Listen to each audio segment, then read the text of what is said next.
Problem ஸ்வெல்லிங்காக இருக்கும்போது இந்த மாதிரி ஒரு க்ரீம் இருக்கு விச் ஆசில்னு சொல்லிட்டு. ஏன்னா நீங்கள் இது வந்து டேரெக்டாக தேய்க்கக்கூடாது.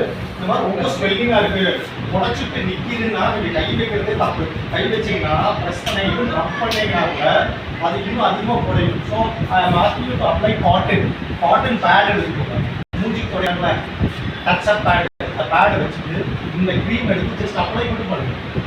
அந்த குறையிட்டும், அந்த ஸ்வெல்லிங் குறையிட்டும். அந்த எடிமாவோட இருக்கிற வெயின்ஸோட பயங்கரமாக பல்ஜர், சிவியா பல்ஜர், அது குறையிட்டும். குறைஞ்ச பிறகு இது அப்ளை ஆயில் பண்ணி மசாஜ். ரைட்? இதுதான்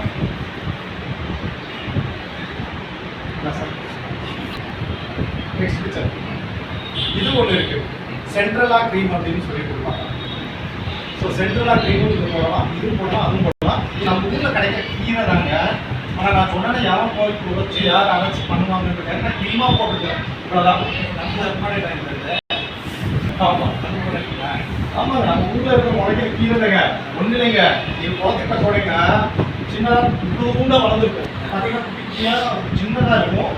பார்த்தீங்கன்னா ஒரு ஆர்ட் ஷேப்பில் செடி இருக்கும். நல்லா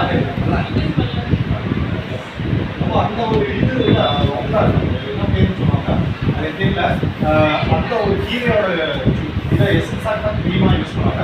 இந்த மாதிரி வெயில் வரும்போது அதை தான் நீங்கள் யூஸ் பண்ணணும். நான் எதுவுமே யூஸ் பண்ணிடுறாங்க. ஏன்னா ஈவன் மசாஜோ ஆயிலோ யூஸ் பண்ணாதீங்கன்னு நான் சொல்கிறேன். இப்போ உங்களுக்கு நான் ஆப்ஷன் கொடுக்குறது புரிஞ்சுக்கிட்டீங்கன்னா ஈஸியாக இருக்கும். இதுக்கு இதை பண்ணணும், இதுக்கு இதுதான் பண்ணணும்னு சொல்கிறேன் சார். எதிகமாக சொல்லி அதாவது பல்ஸ் அதிகமாக வந்துருக்கு சார். ரிக்வஸ்ட் வந்து தொடர்ச்சிட்டு நிற்கும். வெளியில் வந்துருக்கும் அப்படி பார்த்தீங்கன்னா வெளியில் வந்து உடையிற மாதிரி இருக்கும். அந்த டைமில் நீங்கள் போய் தேய்ச்சா கூட என்ன ஆகிடும்னா அது வந்து ஓவர்லாக்ஸ் ஆகிடும். அதனால தேய்க்கூடாது. அதனால தான் கை கூட பண்ணாதுன்னு சொல்கிறேன். புரியுதுங்களா? கைப்படாமல் நீங்கள் பேடில் வச்சு டச்சப் பண்ண சொல்கிறேன். ஏன்னா நீங்கள் ப்ரெஸ் பண்ணிங்கன்னா அது வந்து டேமேஜ் ஆகும். அது நார்மலாக இருக்கும். குறைஞ்சி வீட்டை சுருங்கின பிறகு நீங்கள் கை வைங்கன்றாங்க.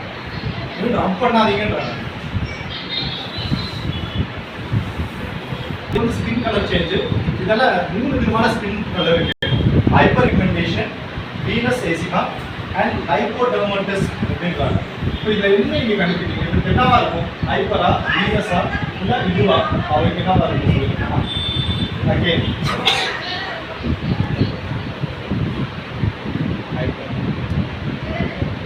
ஏன்னா இங்கே பார்த்தீங்கன்னா வெள்ளை வெள்ளை சிகப்பு சிகப்பாக இங்கே பேச்சஸ் தெரியுது. அங்கே கருப்பாக இருக்குது. இங்கே பாருங்க சிகப்பாக மட்டும் தெரியுது. ஆனால் அந்த வெள்ளை பேச்சஸ் இல்லை. ரைட்டா? தெரியுதா 3 வித்தியாசம்? சார்